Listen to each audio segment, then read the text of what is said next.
সিলেটে পবিত্র ঈদুল আজহার প্রধান জামাত অনুষ্ঠিত হবে মহানগরীর ঐতিহাসিক শাহী ঈদগাহ ময়দানে। সেখানে আছেন আমাদের সহকর্মী কামরুল ইসলাম মাহি। সরাসরি যুক্ত হচ্ছি তার সঙ্গে। মাহি, আপনাকে ঈদের শুভেচ্ছা জানাচ্ছি। কি অবস্থা পবিত্র ঈদুল আজহায় সিলেটে ঈদের জামাতের অবস্থা জানাবেন আমাদেরকে। সাজি, আপনাকে ঈদ মোবারক। একই সঙ্গে এটিএন নিউজের দর্শক শ্রোতাকে সিলেটবাসীর পক্ষ থেকে ঈদ মোবারক।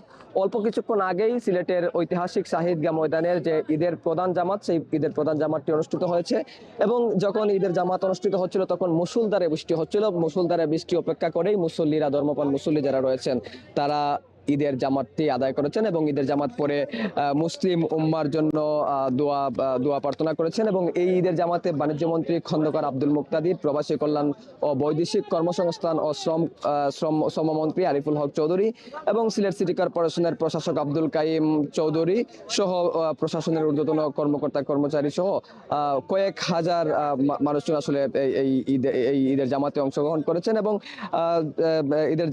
ঈদের নামাজ পড়ে খুতবা শেষে দেশ এবং জাতির কল্যাণে শান্তি কামনা করে বিশেষ মোনাজাত অনুষ্ঠিত হয়েছে এবং মুসলিম উম্মাহ শান্তি সমৃদ্ধি ঐক্যর জন্য দোয়া করেছেন। এবং যদি একটু জানিয়ে রাখি, সিলেটে এই এবছর 2706টি ঈদগাহ ও মসজিদে পবিত্র ঈদুল আজহার নামাজ অনুষ্ঠিত হয়েছে এবং একটু আগে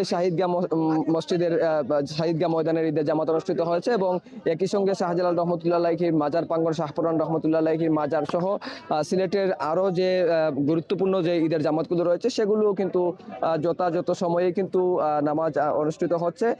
তবে বৃষ্টি যেহেতু মুষলধারে হচ্ছে তাই একটু মুসল্লিদের বিড়ম্বনায় পড়তে আমরা দেখেছি এবং এই মুষলধারে বৃষ্টি উপেক্ষা করে কিন্তু মহান আল্লাহর সন্তুষ্ট অর্জনের লক্ষ্যে এবং কুরবানির যে ঈদের যে জামাতটি রয়েছে সেই জামাতটি আসলে তারা পালন করতেন। তো সব মিলিয়ে বলা চলে ধর্মীয় ভাব গম্ভীর্যের মধ্য দিয়ে যে পবিত্র ঈদুল আজহার যে নামাজ সেটি আসলে সিলেটবাসী অল্প কিছুক্ষণ আগেই পালন করেছেন এবং একই সঙ্গে আরো বেশ কয়েকটি জায়গায় অর্থাৎ 8:30 এবং 9টায় পৃথকভাবে আসলে ঈদের জামাত অনুষ্ঠিত হচ্ছে। সাজিয়া।